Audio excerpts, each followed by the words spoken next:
All righty. Well, why don't you just start by kind of giving an overview about your research and what methodology, methods, purpose, it's kind of the big picture. Okay, well, gosh, where to start? So I guess it might be helpful to tell you a little bit about my background. So I'm a youth worker and a community development worker by trade. So that's where I kind of, that's where I started my career, and got into higher education quite late, really, I suppose, in life. But obviously all of those concepts around participation and so on, I just find and continue to find really interesting. And so participatory research is kind of where I'm coming from. And I was lucky enough to join Staffordshire University about 10 years ago. And I joined at the time a unit called the Creative Communities Unit, and we had an approach to participatory research there that we called Get Talking. So you know, it's a bit more accessible than come and join a participatory research project, come and join a Get Talking project. And that started off actually as a short course, and over the years has kind of morphed into a way that we work with communities and with organisations in particular to research usually quite place-based issues. And so the project, or the most recent project, I guess, is a project called Keep Talking, which is, I think, how we got in touch with each other. So and Keep Talking followed a commissioned piece of research the year before, that was called Get Talking Hardship. So that was all about people's lived experiences of hardship. We've got lots of stats about the levels of hardship and poverty in Stoke-on-Trent, where I'm based, but we had very little evidence of the impact that actually had on people's lives and those daily difficult choices that people had to make. And so we worked with Stoke-on-Trent's Hardship Commission to deliver a participatory research project. We recruited 43 community researchers for that project, which was absolutely unheard of. And we trained that team over a period of around 6 months. We trained them when we supported them to kind of gather all of those experiences of hardship and poverty in Stoke-on-Trent.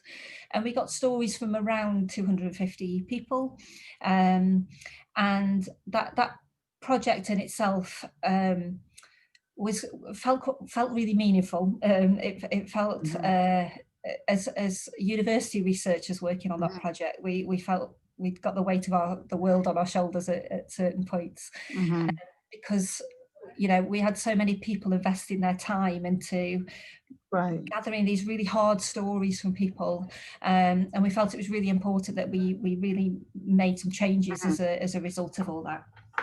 So the Hardship Commission were great in response to that, and they said, we want to carry on working with community researchers. We love this way of working. We want to carry on working with community researchers. We also got some kind of local media coverage for that work as well, which was brilliant. And we partnered actually with our local newspaper, who did a week's worth of reporting around hardship and poverty, as well as some of our kind of methodologies that we were using as well, and getting stories from the community research team. And the report that we produced was raised in the House of Commons at Prime Minister Question Time as well. So we feel like that we had a great impact with that piece of work.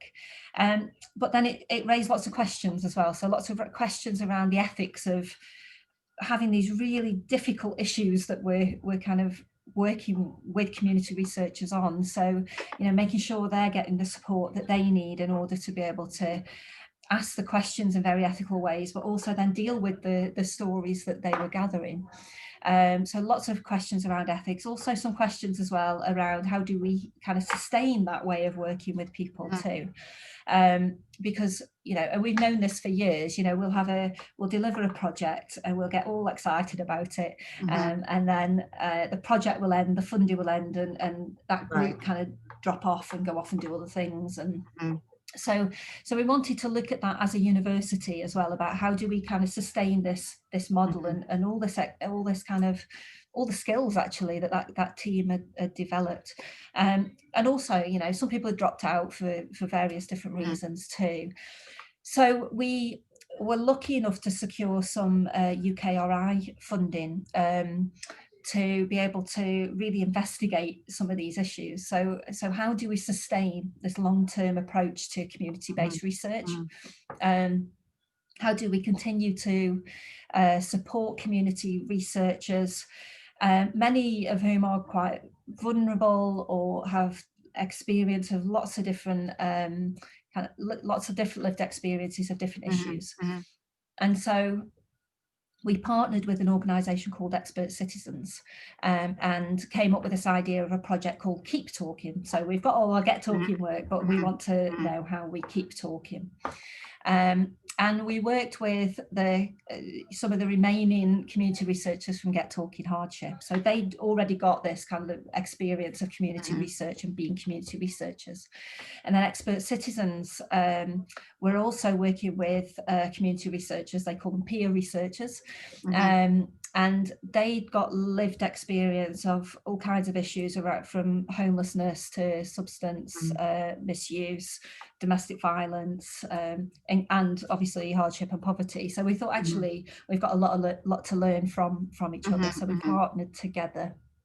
And Keep Talking was born, and it started in kind of December, January time, early in the year 2020.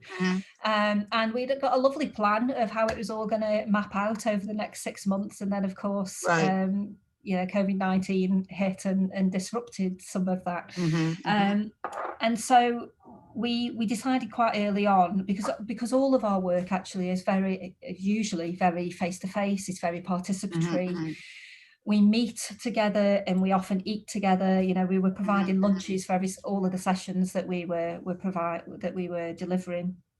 Always got refreshments there, and a lot of the research that we were doing was happening over those informal conversations over a cup of tea, or you know, lots of flip charts, lots of, you know, moving things around, lots of creative methods actually of engaging with people. And so it felt like quite a jolt to have to think about how we do that then remotely. And so we did deliver some of it online, but actually there were lots of inequalities then that came to the front of that. You know, our group is very diverse, and so it became very obvious really quickly who'd got good broadband connection, who'd got the good technology, and so because that was so stark, we thought actually this is making it very difficult for not all of the group, but for some of the group, and that isn't fair. And so we need to think about how else we engage with people.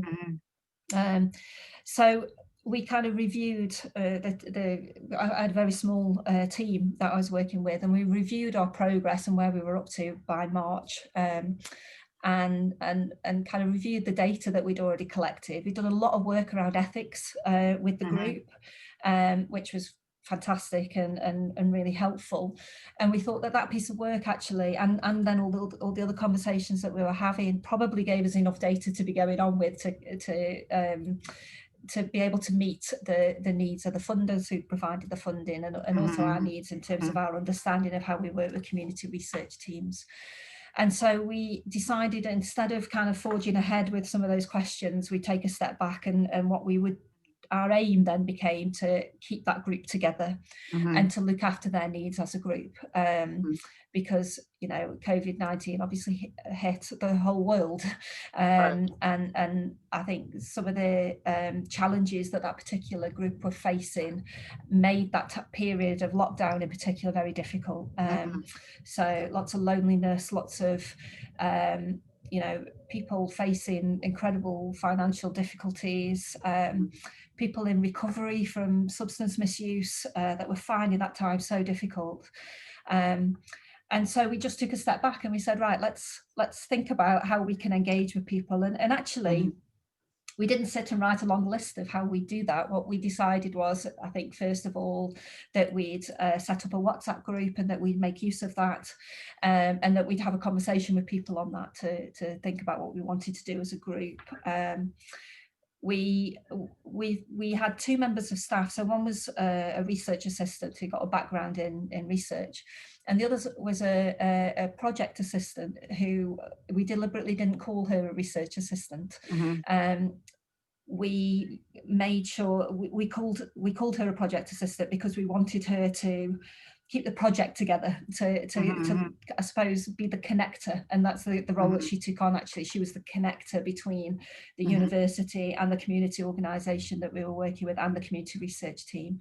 And her role became really important because she was there all the time, kind of checking in with the group, and she, you know, went off and set them lots of little tasks, like, you know, right, what's in your lockdown survival kit today, you know, and people were saying, oh, I've got a kilogram of chocolate, and I've got you know, I've got some cigarettes for some people, and then for other people it was like, I've got a walk, I'm going out for a walk today, and that's keeping me you know, keeping me happy. And so over time the group started just to put things onto this WhatsApp group and started communicating through the WhatsApp group.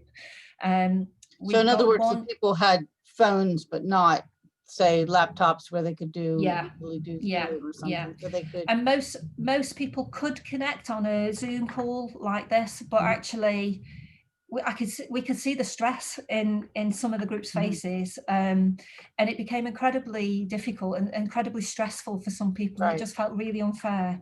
So people had got that kind of level of technology where they could engage with WhatsApp, and we'd asked them actually what the best way of that group sticking together was. At first, people said they wanted telephone calls from us to, you know, kind of daily telephone calls, which capacity-wise for three of us was impossible. Right. You know, we'd got kind of 15 people engaged at this point, so it was quite difficult. I think there was about 4 of them that said, "Oh, we'll do a Zoom call. You know, that's fine by us, and we'll do a group Zoom call." But then by doing that with 4 people, more people felt like they were missing out on that, and so they were like, oh well, I'll join the next one, and then, which was kind of okay, but then by the 3rd time we tried that, it was kind of, you know, lots of people very stressed, people not being able to get the voice across. And actually, you know, as a participatory researcher, just the whole concept of turning people's mics off, you know, it's so difficult because you can't have everybody's mics on, but the idea of muting people when so much of our work is conversational and engaged in that way, it just felt completely alien to the group, but also to us as researchers as well. And so so WhatsApp actually became our way of engaging and talking to each other. And it also then gave rise to lots of different creative outputs too. So one of the things that happened was that one of our team was a keen, she loves poetry, and she suddenly found that having all this time on her hands, she just wrote lots of poetry. So she was sharing those on there quite a bit.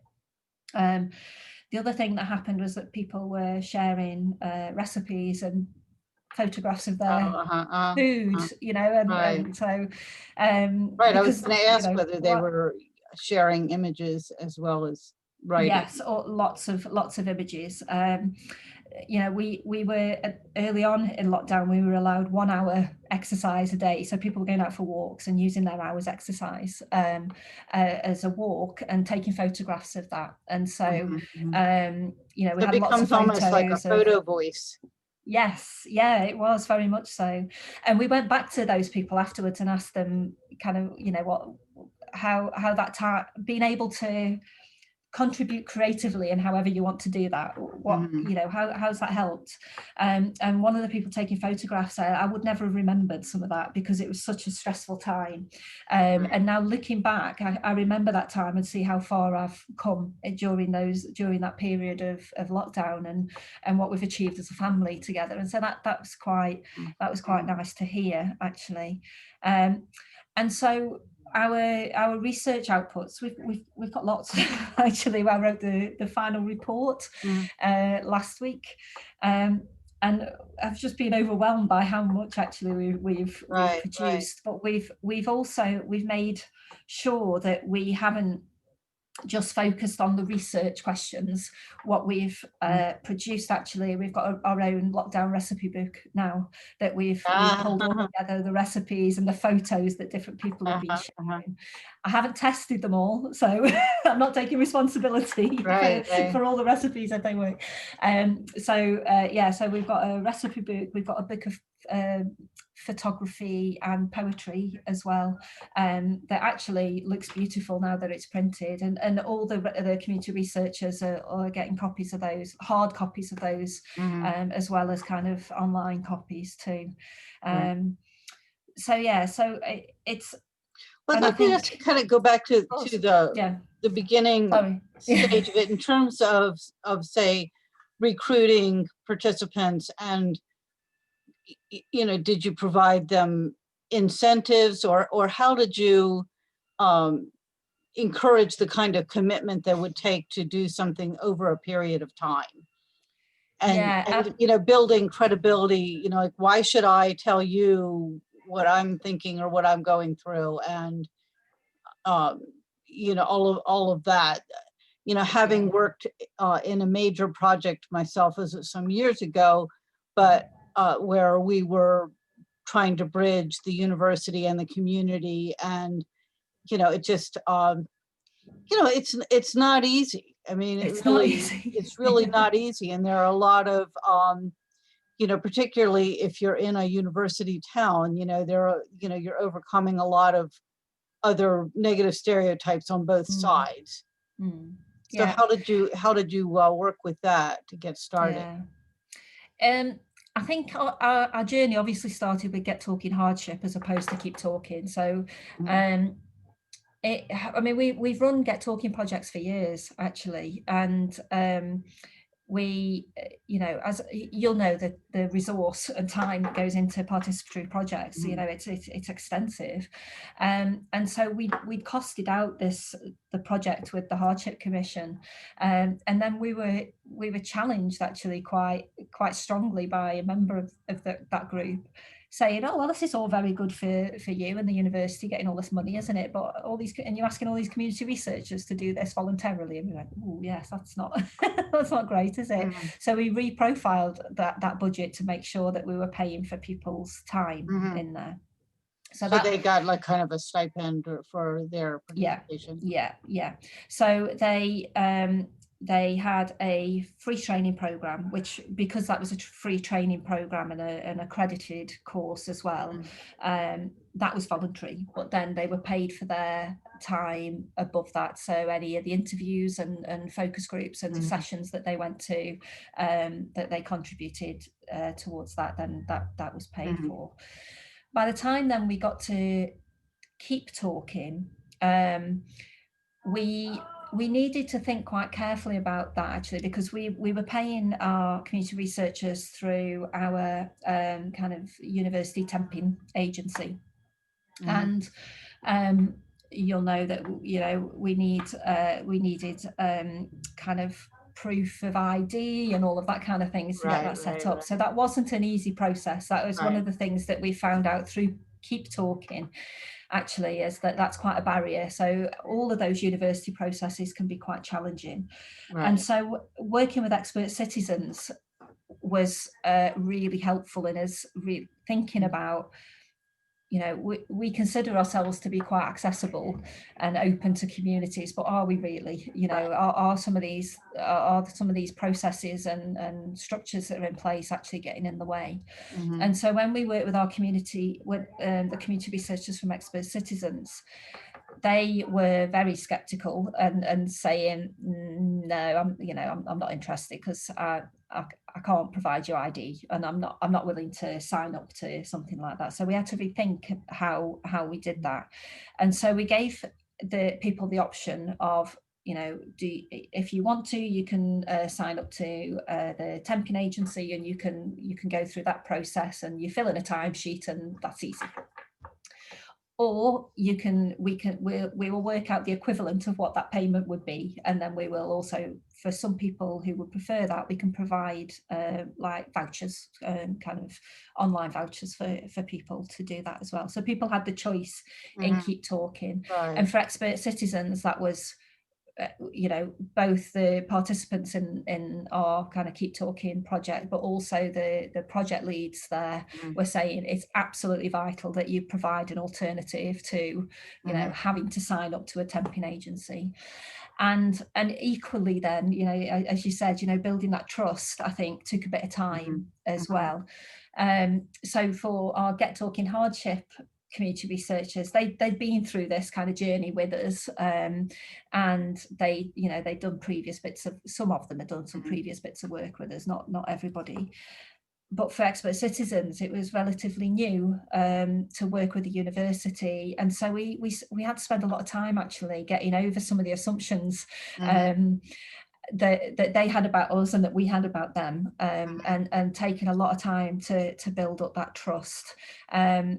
I mean, we were again challenged quite heavily on some of the on language, for example, and we consider ourselves to be very to be quite open in terms of some of the language that we produce. And we, coming from a youth work background and a community development background, I like to think that actually my outputs are particularly academic and are a bit more accessible. But obviously, I think everybody needs to be challenged a little bit on some of those things. And so having the conversation with that group, and a really open conversation about, right, what language doesn't work for you, what do we need, instead of saying this, what do we need to say then? That was really important. And so as time went on, we built up some quite strong relationships with members of that group, that actually, I think one of the really important things for us in doing that was that the dual role that we had, so the research assistant and the project assistant. The research assistant was based with us at the university. The project assistant was based with expert citizens, so she was there in the office with them. She was able to, she was there when people dropped in for a cup of tea before the lockdown period, and after that then was on all the Zoom calls with everybody, and in those groups, those kind of social media groups with them. So she had she was able to build up that really strong relationship, and that build up that trust with us. And I think the other thing as well that's really important is that, we've been really open to that challenge all the way through. We've been quite accepting of the fact that actually we're not going to get everything right, but this is a learning. It's an opportunity for both organisations and both groups of community researchers to learn from each other. So even bringing the two groups of community researchers together was quite interesting, because they both had very clear expectations of what they thought the other group would be like. So because the Get Talking Hardship group had worked with the university before, even though most of them were kind of community members, or had got their own lived experiences of some of the issues that expert citizens had, there was an expectation that they would be very academic, and that they would think a certain way and do things a certain way. And then on the other hand, of course, the community researchers from Get Talking Hardship had expectations of expert citizens that they'd had very tough lives, and that they won't be very accepting of us, and so that was fascinating. That first meeting, we had one meeting before we went into lockdown and started working remotely.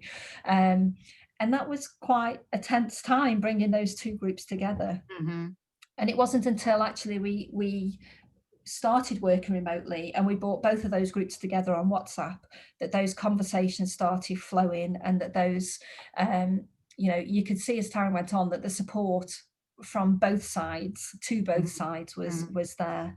And yeah, so I think all the way through, we've said that one of the most important things for this type of work is taking time to invest in the relationships, both with the project teams, but also with the community researchers as well, and between the community researchers too. Yeah. Right.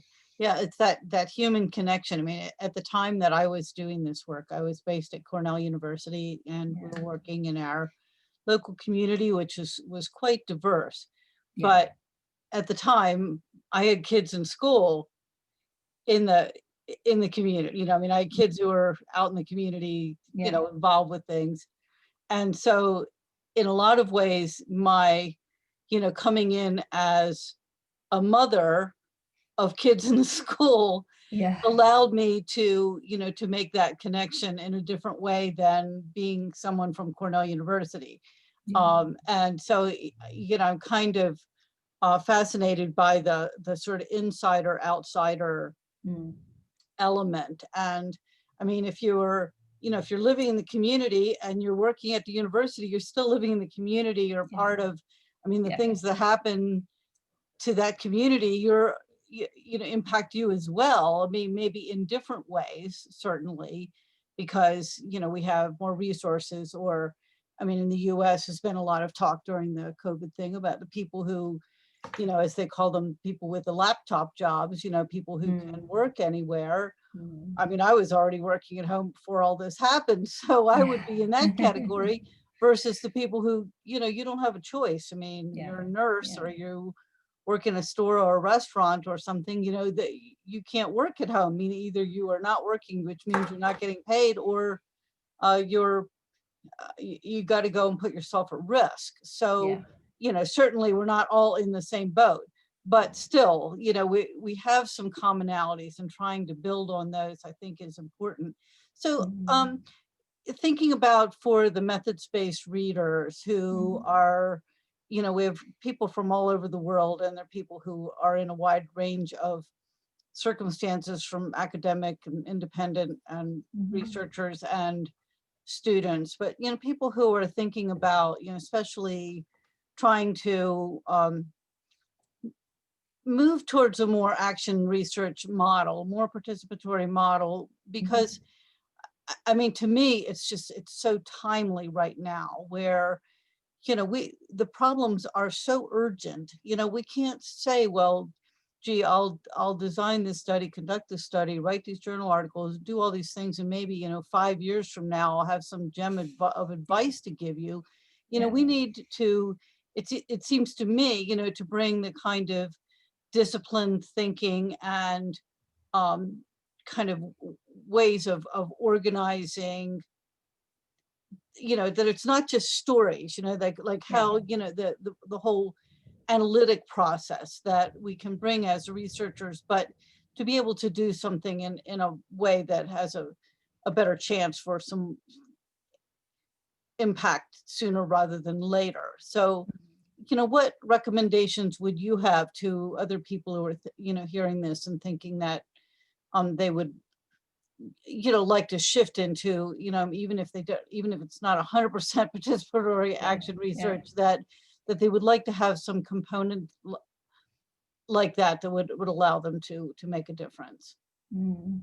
I think one of the really important things that's come up again and again during this Keep Talking project is the need for genuine co-production and genuine collaboration around that project. And I think for university researchers in particular, that could be quite scary, actually, because when you start then talking about who owns all this data and who owns all these outputs, you know, as an academic, you know, surely I get my kind of kudos from the fact that I'm publishing and that we've got data that we can use freely.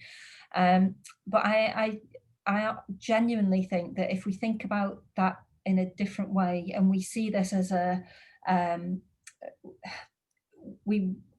we develop an idea together, then actually, if we're working with a community organisation or community researchers to develop that idea, actually it isn't my idea, then it's ours. And I think that shift from me to us is really important in terms of a mindset, and it isn't always easy, but being able then to say, you know, we share this, we share this knowledge, because if we don't share this knowledge, then I only have a very, very small amount actually then, and I can't do anything with that unless this is shared. You know, from my experience, I've got a very small, narrow lens then that I'm looking through. So actually having that really broad lens that we're looking through, or lots of different lenses that we're looking through, brings such richness to the research process. But I think in order to be able to do that, then, as you know, as I've already kind of alluded to, we have to be open to being challenged around what we consider to be, you know, academic research. My argument is that it's academic research, absolutely, but I think, you know, there are perceptions around what that means. You know, it means being in a lab coat, and it means being in a, you know, being able to publish in 4-star journals. Well, you know, that's one way of doing that, but actually if we think about research in a different way, and we think about it as a collective experience and endeavor, then we can learn so much more. And actually the other thing as well that Keep Talking has taught me is that universities are quite often very slow to respond, and so we often need those community organisations and those community members to be pushing us, to be saying, you're not going quick enough, you know, this is a serious issue now, we need to be taking action on this. And so yeah, I think that's really I've always understood that we move at slightly different paces, but I think, you know, having that urgency around it, and having those partners that are very keen to get moving, I think is really important. Yeah. But the other point I wanted to highlight from your story was your work with the community agency, and you know, that's a strategy that I often recommend to people with online research or offline research, to, you know, rather than say, I mean, with yours, you had already, sounds like you'd already kind of gotten your co-researcher, research participants identified, but I think sometimes, you know, working with a community partner that, you know, that is an organization or agency that engages the kind of population you're trying to reach, you know, it helps to kind of build your credibility and give you access in a different way than you might have. And then, you know, perhaps helping to either give advice or to deal with some of those issues where the university bureaucracy is just too, you know, unwieldy, like you say, you know, for people to go through, you know, being paid or you know, getting you know, whatever kind of benefits. Yeah, and I think again they play that connector role in many ways. I think, you know, working with expert citizens has been it's been a huge learning experience for us.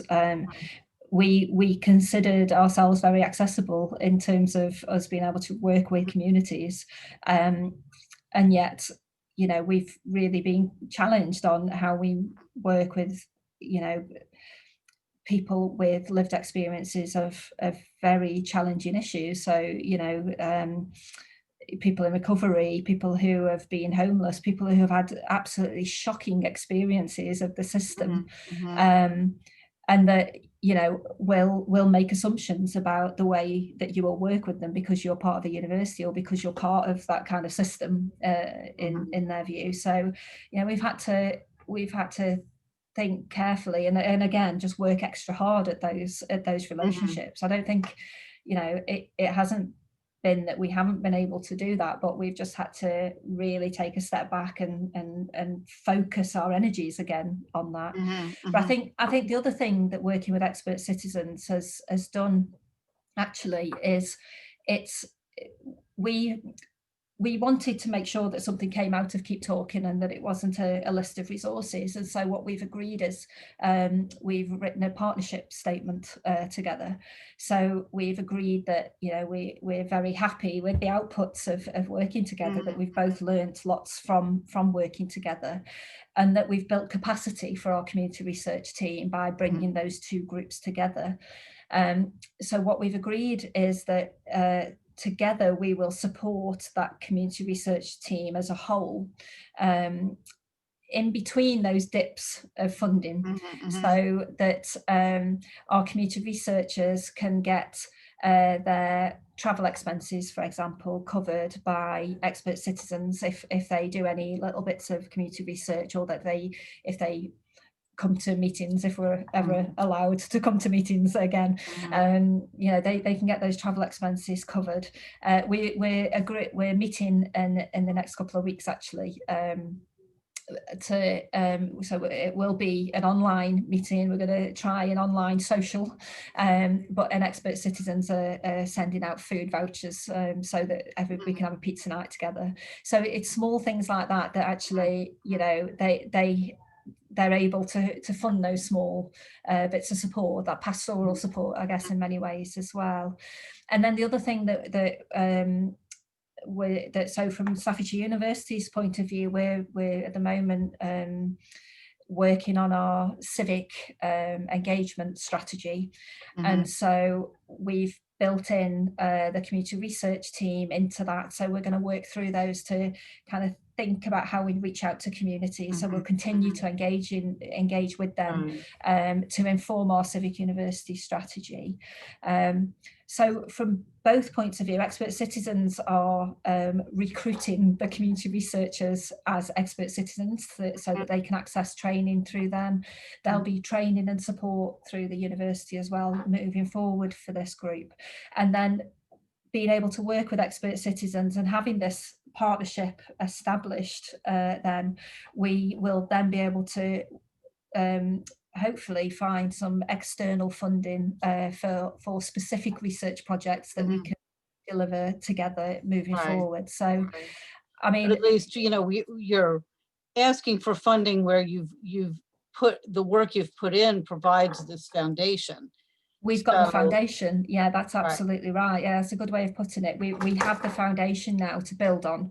And so, you know, we need to be realistic about, you know, we can't deliver the same scale, you know, Get Talking hardship as we did last year with no funding, because how would we support the community research team to be able to do that? How would we invest our time into that? You know, that becomes a challenge, but there is funding available and specific community funding available that collectively we've got a better chance of getting than if either Staffordshire University or expert citizens delivered alone.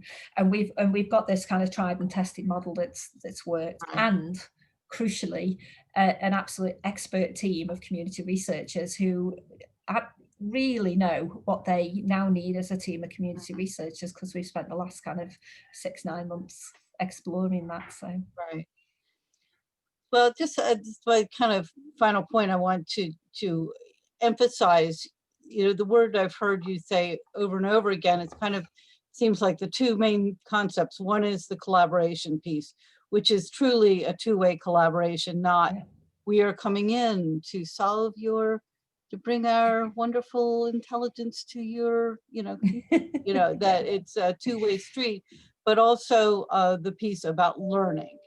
And, you know, I think that especially for researchers, particularly for people who are, say, doctoral student researchers or early career researchers who are thinking in terms of, you know, I design the study, I conduct the study, you know, I analyze, interpret, I write about it.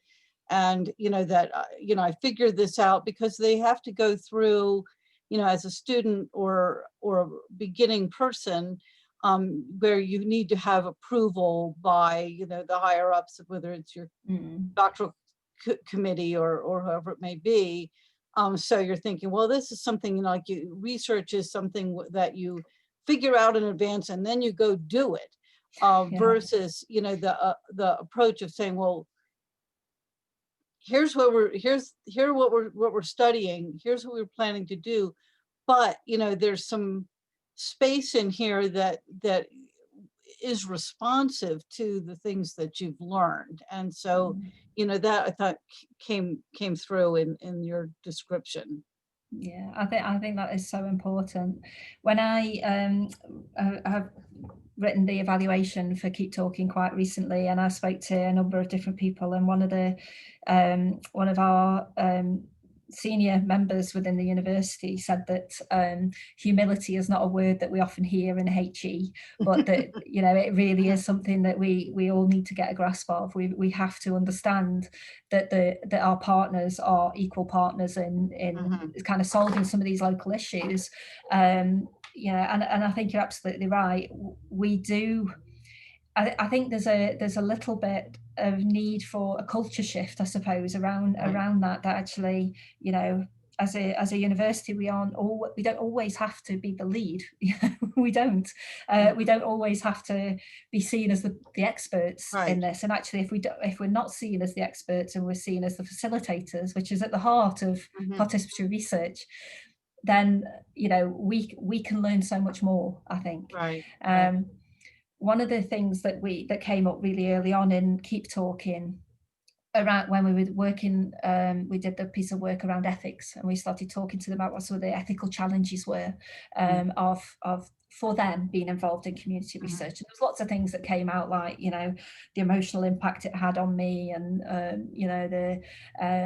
sometimes we don't want to feel like we're being taken for granted, all of those kind of issues.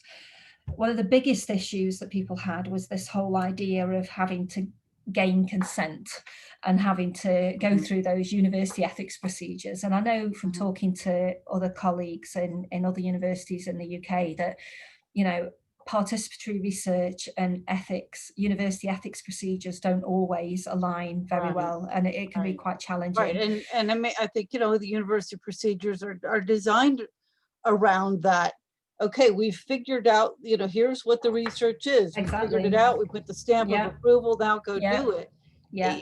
Not like this could change while it's underway. Exactly. That's a much harder thing. And, I think that research ethics are critical, but how we do it, and, it's kind of a whole nother topic that maybe we can discuss another time. Absolutely, I'd love to. I've just finished writing a book called for SAGE called "What Kind of a Researcher Are You?" that talks about the kind of the integrity of the researcher, credibility and integrity issues that I think, if we could, as a part of a culture shift, be trying to prepare people to be ethical researchers, respectful, and to understand, what the dilemmas are, that, we would be in a better place than say, relying on a consent agreement. Okay, problem solved, we've got it all taken care of. I'm not saying we don't need that consent agreement, but I think that the issues are bigger. And as we get into, a more collaborative and kind of problem solving orientation with research, that, we need to look at our roles as researchers, and, the ability to do the things that you've been talking about, listen and learn. So I completely agree. So, I want to thank you for sharing these, and together with this recording, I will post the links to the reports so that people can take a look at some of the work you've been talking about. Thank you. Yeah, that would be great. Yeah, that would be fantastic. Thank you. Right.